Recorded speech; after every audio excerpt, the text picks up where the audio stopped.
नमस्कार, आदाब, सत श्री अकाल, जय भीम, जोहार। मेरा नाम है नवीन कुमार। दिल्ली हाई कोर्ट ने एक लाइन में जो बात कही है उसका मतलब यह है कि बकवास बंद करो रामदेव, कुछ भी मत बका करो। जी हां, थूक कर चाटना एक बहुत ही वाहियात कहावत है, लेकिन यह कहावत रामदेव पर एकदम सटीक बैठती है। लेकिन कितनी बार थूक कर चाटेंगे रामदेव? जीभ को भी कितना बुरा लगता होगा। बेचारी शिकायत करती होगी कि अगर चाटना ही होता है तो थूकते ही क्यों? वो शरबत पिएंगे तो मस्जिद और मदरसे बनेंगे। दिल्ली हाई कोर्ट ने रामदेव की उस बकवास पर ऐसा सोटा चलाया है कि पूछिए मत, जिसमें उन्होंने शरबत जिहाद शब्द का इस्तेमाल किया था। जस्टिस अमित बंसल ने कहा कि रामदेव का यह बयान माफी के लायक नहीं है। इसने कोर्ट की अंतरात्मा को झकझोर दिया। कोर्ट की फटकार के बाद रामदेव की सारी हेकड़ी हवा हो गई। उनकी समझ में आ गया कि अगर अकड़ पर कायम रहे तो नाक रगड़ते रगड़ते घिस जाएगी। लिहाजा थूका हुआ फिर से वापस गटकते हुए पतंजलि के फाउंडर रामदेव ने कहा कि हम ऐसे सभी वीडियो हटा लेंगे जिनमें धार्मिक टिप्पणियां की गई हैं। कोर्ट ने कहा कि हम ऐसे नहीं मानेंगे। रामदेव को एफिडेविट दाखिल करके यह वादा करना होगा कि ऐसी बकवास फिर नहीं करेंगे। 5 दिन के भीतर यह हलफनामा आपको दाखिल कर देना होगा। रामदेव ने कहा, जैसी आज्ञा हो मिलॉर्ड। बाबा रामदेव ने 3 अप्रैल को पतंजलि के शरबत को लेकर एक वीडियो शेयर किया था। उन्होंने सोशल मीडिया प्लेटफॉर्म ट्विटर पर कहा था कि यह कंपनी शरबत बनाती है, उससे जो पैसा मिलता है उससे मदरसे और मस्जिदें बनवाती है। रामदेव ने कहा था कि जैसे लव जिहाद होता है, जैसे वोट जिहाद चल रहा है, वैसे ही शरबत जिहाद भी चल रहा है। जैसे लव जिहाद वोट जिहाद चल रहा है ना, ऐसे शरबत जिहाद भी चल रहा है। इसी वीडियो में उन्होंने कोला बनाने वाली कंपनियों के प्रोडक्ट्स को टॉयलेट क्लीनर भी कहा था, लेकिन सबसे ज्यादा उनके निशाने पर थी रूह अफ़ज़ा बनाने वाली कंपनी हमदर्द। लेकिन रामदेव की बेशर्मी देखिए, पहले वीडियो में तो नाम नहीं लिया था, केवल इशारे इशारे में बात की थी, लेकिन इसे लेकर जब आलोचना होने लगी तो दूसरे वीडियो में बाकायदा रूह अफ़ज़ा, साफी, रोगन बादाम शीरी और हमदर्द सबका नाम ले लिया कि हाँ मैं उसी की बात कर रहा था और करूंगा। अकड़ गए रामदेव कि हाँ मैंने की है, इसमें दिक्कत क्या है? हमदर्द की और हिमालय की निष्ठा 100% इस्लाम में है और वो उसके लिए मदरसे और मस्जिद बनाते हैं, तो उनको तो खुश होना चाहिए। लेकिन सनातनियों को तो समझना चाहिए ना कि किससे सनातन का गौरव बढ़ रहा है और किससे इस्लाम का गौरव बढ़ रहा है। अब इसको लेकर के भी किसी को पेट में दर्द होता हो तो होने दो, जो शरबत जिहाद है सो है ही। इसके खिलाफ रूह अफ़ज़ा शरबत बनाने वाली कंपनी हमदर्द ने दिल्ली हाई कोर्ट में याचिका दाखिल कर दी कि रामदेव न केवल कंपनी को बदनाम कर रहे हैं बल्कि धार्मिक उन्माद को भी हवा दे रहे हैं। हमदर्द की ओर से वरिष्ठ वकील मुकुल रोहतगी ने दलीलें दी। रोहतगी ने कहा कि यह धर्म के नाम पर हमला है। इस पर पतंजलि की ओर से हाजिर हुए एडवोकेट राजीव नायर ने कहा कि हम सभी वीडियो हटा लेंगे। इसके बाद कोर्ट ने कहा कि रामदेव एक हलफनामा दें कि आगे इस तरह की बयानबाजी फिर नहीं करेंगे।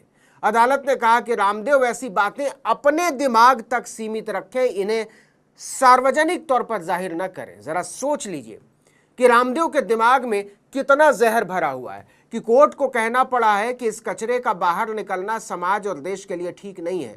रोहतगी ने कहा कि रामदेव ने अपने बयान के जरिए धर्म के आधार पर हमदर्द कंपनी पर हमला किया है। उन्होंने शरबत जिहाद का नाम दिया। रामदेव का नाम मशहूर है, वो चाहे तो बिना किसी दूसरे प्रोडक्ट की बुराई के वो पतंजलि का सामान बेच सकते हैं, लेकिन वो ऐसा नहीं करते। ये बयान बुराई करने से आगे निकल गया है, यह धार्मिक बंटवारा करता है। रामदेव का कमेंट हेट स्पीच की तरह ही है। रोहतगी ने 2 साल पुराने भ्रामक विज्ञापनों के केस की याद दिलाई दिल्ली हाई कोर्ट को और कहा कि सुप्रीम कोर्ट ने रामदेव और बालकृष्ण को लोगों से माफी मांगने का आदेश दिया था सार्वजनिक तौर पर। रोहतगी बोले कि विज्ञापनों के जरिए लोगों में भ्रम फैलाया गया था और एलोपैथिक दवाइयों के खिलाफ बयान दिए गए। बाद में सुप्रीम कोर्ट ने रामदेव की सारी अकड़ ढीली कर डाली थी और जैसे तैसे हाथ जोड़कर छूटे थे रामदेव। अखबारों में माफीनामा छपवाना पड़ा था सो अलग। आपको याद दिला दें कि 1 हफ्ते के भीतर रामदेव ने पतंजलि के शरबत के प्रचार के बहाने 2 बार मुसलमानों को लेकर अपनी घिनौनी और घटिया सोच का इजहार किया था। अच्छा, रामदेव की एक आदत है, जब वो लसरा जाते हैं तो और खिलखिलाने लगते हैं, उन्हें मज़ा आने लगता है। उन्होंने 3 अप्रैल को सोशल मीडिया ट्विटर पर 10 मिनट का एक वीडियो पोस्ट किया था। वीडियो में रामदेव को पतंजलि के शरबत का प्रचार करते हुए देखा जा सकता है। उन्होंने कहा एक कंपनी शरबत बनाती है, उससे जो पैसा मिलता है उससे मदरसे और मस्जिदें बनवाती है। अगर आप वो शरबत पिएंगे तो मस्जिद और मदरसे बनेंगे, वहीं अगर आप पतंजलि का शरबत पिएंगे तो गुरुकुल बनेंगे, आचार्य कुलम बनेगा, पतंजलि विश्वविद्यालय और भारतीय शिक्षा बोर्ड आगे बढ़ेगा। मैं कहता हूँ कि ये शरबत जिहाद है। जैसे लव जिहाद और वोट जिहाद चल रहा, वैसे ही शरबत जिहाद भी चल रहा है। विवाद बढ़ा तो 12 अप्रैल को रामदेव ने इतराते हुए क्या बेशर्मी के साथ कही, एक और वीडियो पोस्ट किया। इस वीडियो में रामदेव ने कहा मैंने एक वीडियो डाला, उससे सबको मिर्ची लग गई, मेरे खिलाफ हजारों वीडियो बनाए गए। कहा जाने लगा कि मैंने शरबत जिहाद का नया शिगुफा छोड़ दिया। अरे मैंने क्या छोड़ा, ये तो है ही लव जिहाद, लैंड जिहाद, वोट जिहाद, बहुत तरह के जिहाद चलाते हैं ये लोग। मैं ये नहीं कह रहा हूँ कि वो आतंकवादी हैं, लेकिन इतना ज़रूर है कि उनकी इस्लाम के प्रति निष्ठा है। तो क्या इस्लाम के प्रति निष्ठा रखना कोई गलत बात है, गैर कानूनी है, असंवैधानिक है? अगर हिंदू, सिख, ईसाई, जैन, पारसी, बौद्ध अपने धर्म के प्रति निष्ठा रख सकते हैं तो मुसलमान इस्लाम के प्रति निष्ठा क्यों नहीं रख सकते? इसमें बुराई क्या है? देखिए, रामदेव के शरबत जिहाद विवाद पर ऑल इंडिया मुस्लिम जमात के अध्यक्ष मौलाना शहाबुद्दीन बरेलवी ने 14 अप्रैल को ही कह दिया था कि रामदेव को अपने शरबत का खूब प्रचार करने का अधिकार है, करें, इससे किसी को कोई एतराज़ या समस्या नहीं है, लेकिन हमदर्द कंपनी के रूह अफ़ज़ा शरबत को जिहाद से न जोड़ें। मौलाना बरेलवी ने कहा कि रामदेव को जिहाद शब्द से इतनी मोहब्बत हो गई है कि वो लव जिहाद, शरबत जिहाद, लैंड जिहाद जैसी फहरिस्त गिनाने लगे। पलटकर अगर कोई उनके बारे में कह दे कि वो योग जिहाद, गुरु जिहाद, पतंजलि जिहाद चला रहे हैं तो उन्हें कैसा लगेगा? अच्छा लगेगा क्या? खुशी होगी? सच बताएं, रामदेव को कैसा लगेगा? रामदेव को लगेगा कि नफरत के जिस नाली में वो अभी तक अकेले घिसट रहे थे उसमें अब पूरा गांव शामिल हो गया।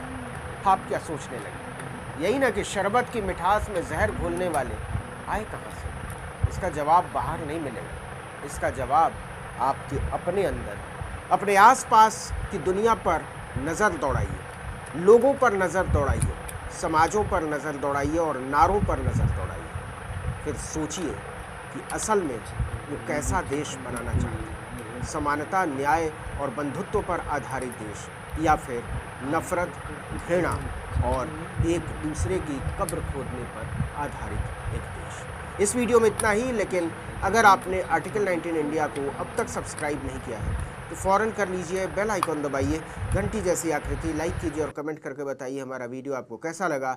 हमारा ट्विटर हैंडल है article19_India और मेरा ट्विटर हैंडल है नवीन जर्नलिस्ट। नमस्कार।